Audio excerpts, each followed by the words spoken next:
Hello friends, आज हम देखते हैं कि संडे टॉक में let us feel the pulse of the market.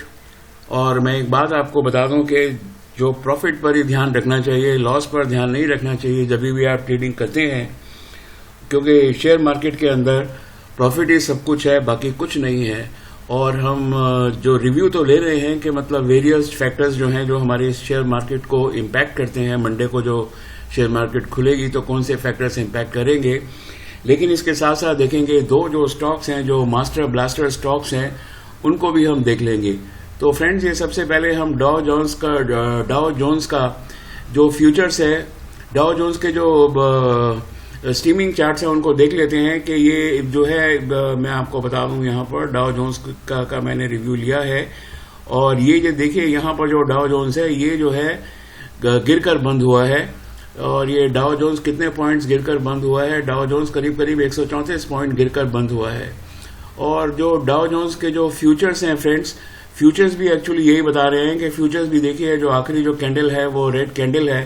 ये बता रहे हैं कि जो फ्यूचर्स भी है, फ्यूचर्स डाउ जोन्स के फ्यूचर भी जो है वो ठीक से बंद नहीं हुए हैं। और ये भी जो है 62 पॉइंट गिरकर ही बंद हुआ है। तो जहां तक अमेरिकन क्रूज के सवाल हैं, वो क्रूज तो जो है बहुत अच्छे नहीं है। और इसके अलावा जो क्लूज और जो दूसरे आ रहे हैं हमारे सामने फ्रेंड्स, वो क्लूज आ रहे हैं कि भाई यूएस की इलेक्शन है अब 3 नवंबर को, तो जो मार्केट है वो बहुत वॉलेटाइल रहेगी। ट्रम्प साहब जो है उनको भी कोविड हो गया है, वो भी एक थोड़ा सा मार्केट के अंदर इम्पैक्ट करेगा। यूएस चाइना के और यूएस इंडिया के जो रिलेशंस हैं वो अभी भी उतने ही टेंस हैं। और साथ के अंदर एक और छोटा सा युद्ध जो है वो छिड़ गया है आर्मेनिया में और अजरबैजान में। हालांकि इसका इम्पैक्ट अभी कुछ दिखेगा नहीं, लेकिन जो ओवरऑल जो यूएस के जो डेटाज हैं वो तो एक्चुअली हमको जो है इम्पैक्ट करते ही हैं।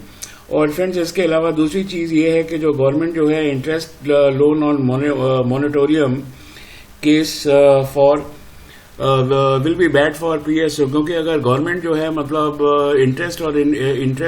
इंटरेस्ट को अपने पास से पे करेगी, तो जो ये पीएसयू बैंक्स हैं, इन बैंक्स के लिए जो है थोड़ी सी कल प्रॉब्लम मंडे को हो सकती है। ठीक है। और अब ये एफआईआई डेटा देख लेते हैं। अक्टूबर के अंदर 1 अक्टूबर को जो एफआईआई डेटा था वो एकदम मार्जिनली था। अगर ये 600-700-800 के पास होता नेट परचेज, तो हम बोलते कि ये जो डेटा है ये पॉजिटिव है।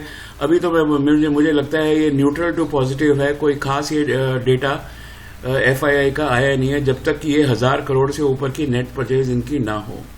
ठीक है फ्रेंड्स, अब थोड़े से हम अपने इंडियन चार्ट्स को भी जरा रिविजिट कर लेते हैं। तो सबसे पहले देख लेते हैं रिलायंस, जिसका जो वेटेज है वो वेटेज जो है ये करीब जो है 10% है, सॉरी 13% हो गया है।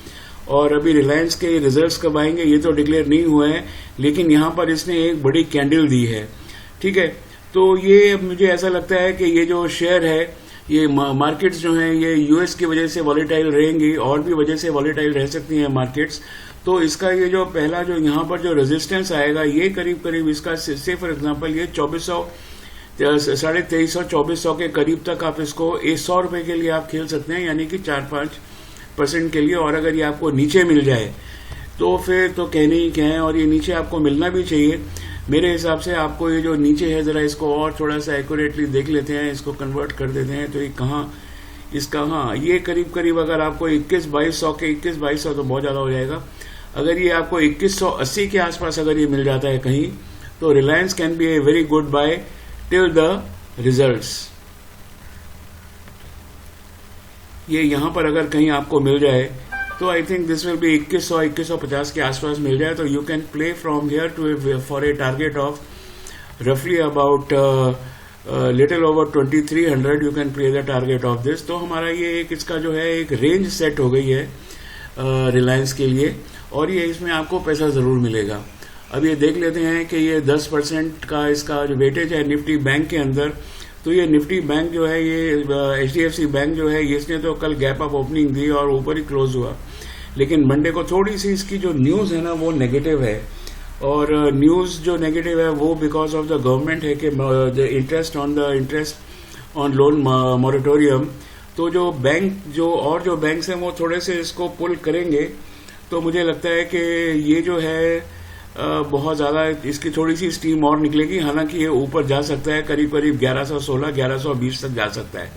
लेकिन इसके जो रिजल्ट्स हैं, इसके जो HDFC बैंक है, HDFC बैंक के जो रिजल्ट्स हैं ये आ रहे हैं 17 अक्टूबर को।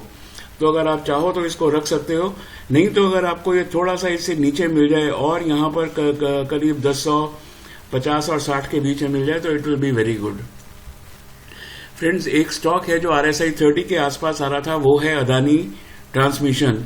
इसके अंदर एक जबरदस्त हर्मी पैटर्न लगा था, तो मुझे लग रहा था कि ये स्टॉक मैं आज को आपके लिए जो है रिकमेंड कर दूं इस स्टॉक को। लेकिन फिर जब इवेंचुअली मैंने इसकी डिटेल्स देखी तो फ्रेंड्स मुझे मालूम पड़ा कि ये जो है, एक तो इसके जो रिजल्ट्स हैं वो बहुत अच्छे नहीं आए थे जून के अंदर, और दूसरे इसने ना शेयर्स को ना प्लेज किया हुआ है। आप देखिए 30 जो प्रोमोटर्स ने अपना हिस्सा जो है वो 35-36% प्लेज किया हुआ है। ये पिछले साल 50% प्लेज किया हुआ था, 35 हुआ, फिर 50 हुआ, फिर 30। तो ये एक गेम चल रही है। अगर ये 3-4 दिन की बात होती तो मैं आपको जरूर बोलता कि इसको आप 3-4 दिन लेके खत्म करिए, लेकिन मंडे की जो मार्केट है वो शायद बहुत अच्छी नहीं रहेगी, और क्योंकि शेयर प्लेज हैं तो मैं इससे बाहर ही रहना चाहता हूँ। अगर ये 5-10% होते तो ये ठीक होता, लेकिन ये 35% जो है काफी प्लेज्ड हैं। हालांकि इन्होंने 99% से 35% आए हैं, but that is still their problem. हमारी प्रॉब्लम ये है कि अभी भी ये शेयर प्लेज्ड हैं, तो इसको आप जो है ना तो लॉन्ग टर्म रख सकते हैं, और मैं मीडियम टर्म में भी एज ए पॉलिसी मैटर में इसको नहीं रखना चाहूंगा। तो इसको अदानी ट्रांसमिशन को छोड़ सकते हैं, लेकिन हाँ, जो आदमी 10, 15, 20 रुपए के लिए इसके अंदर प्ले करना चाहते हैं, ये आपको जरूर मिल सकते हैं इतने पैसे सेफली। अब फ्रेंड्स देख लेते हैं कि ये जो रिजल्ट सीजन जो है ना ये स्टार्ट होने वाला है, और जो इन्फोसिस है, इन्फोसिस के रिजल्ट 14 अक्टूबर को आ रहे हैं ना। 14 अक्टूबर को देखिए क्या है कि जो मंडे को मार्केट है, शायद ये आपको और थोड़ा 1000 के आसपास मिल जाए, तो अगर आप इसको खरीद लीजिए, और 1050 के टारगेट के लिए आप इसको बड़ी कन्वीनियंटली इसको आप प्ले कर सकते हैं। इसके अंदर कोई दिक्कत नहीं है, और अगर रिजल्ट्स इसके अच्छे आ गए तो ये 1050 से भी ज्यादा ऊपर चला जाएगा। दूसरी बेट जो इस बार जो हमारा जो मास्टर ब्लास्टर है या champions of the champion stock है फ्रेंड्स, वो मैं रिकमेंड कर रहा हूँ आपको बजाज फाइनेंस। बजाज फाइनेंस देखिए कितना अच्छा ये खुला है, इसने एक बहुत बड़ी कैंडल लगाई है, और इसके जरा नीचे के भी जो देख लेते हैं, इसकी जो वॉल्यूम है, वॉल्यूम भी ऊपर गई है, इसका डायरेक्शन भी ऊपर है, और ये 1-2 दिन के अंदर ये जो है बजाज फाइनेंस जो है ना ये एकदम टॉप के ऊपर हो जाएगा। इसका जो नेक्स्ट टारगेट है वो करीब करीब आप समझ लीजिए 3650 है, और अगर इसने ये नेक्स्ट जो 3650 के आसपास इसकी रेजिस्टेंस आएगी, और अगर इसने इस रेजिस्टेंस को पार किया तो फिर ये 3800 तक ये चला जाएगा, और मुझे लगता है कि ये बजाज फाइनेंस को चला भी जाना चाहिए। और बजाज फाइनेंस के जो रिजल्ट्स हैं ये 21 अक्टूबर को आ रहे हैं। तो फ्रेंड्स, अगर ये सम टोटल अगर आज हम इनका करना चाहें तो मैं ये बोलूंगा समरी के अंदर कि जो डाउ जोन्स है वो नेगेटिव है, डाउ जोन्स फ्यूचर हैं वो भी नेगेटिव है, FII जो है वो नेगेटिव टू न्यूट्रल है, रिलायंस जो है वो नेगेटिव है, HDFC बैंक पॉजिटिव है, लेकिन बैंक एज ए होल जो है ना थोड़ा सा न्यूट्रल टू पॉजिटिव रहेगा। अदानी गैस तो नो है, और चैंपियन ऑफ चैंपियन जो स्टॉक्स हैं वो इन्फोसिस है, और फ्रेंड साथ में जो है बजाज फाइनेंस है। ये ऐसा लगता है कि जो बेट्स हैं ये दोनों की दोनों शॉर्ट बेट्स हैं। अगर आप इनके अंदर आपको 2 बारी अगर आपको वॉलेटिलिटी की वजह से प्ले करने के लिए मिल जाए तो मेरे को लगता है nothing like it, otherwise you can keep them up to the results. याद रहे कि ये जो इन्फोसिस है इसके रिजल्ट्स 14 अक्टूबर को आ रहे हैं, और बजाज फाइनेंस के जो रिजल्ट्स हैं ये 21 अक्टूबर को आ रहे हैं। फ्रेंड्स, मैं एक चीज वापस आपसे बोलना चाहता हूं कि जो शेयर मार्केट है इसके अंदर पैसा ही पैसा है, लेकिन आपको ध्यान किस पे रखना है? ध्यान रखना है कि ट्रेडिंग जो है ना वो सिर्फ वॉलेटाइल अप ट्रेंड के अंदर और जो लीडर्स हैं उसके अंदर ही आप ट्रेडिंग करिए, क्योंकि आप जो है कोई लॉन्ग टर्म इन्वेस्टमेंट नहीं कर रहे हैं।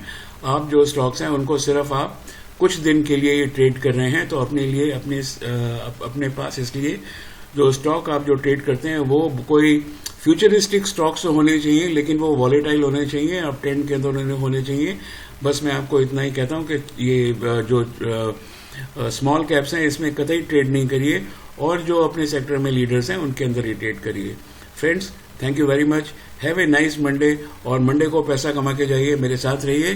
मैंने आपको दोनों स्टॉक भी बता दिए और अपने हिसाब से मैंने एनालिसिस भी कर लिया है। फिर भी आप अपने जो ब्रोकर हैं उसको एक बार ज़रूर पूछ लीजिए। Thank you very much and have a nice day.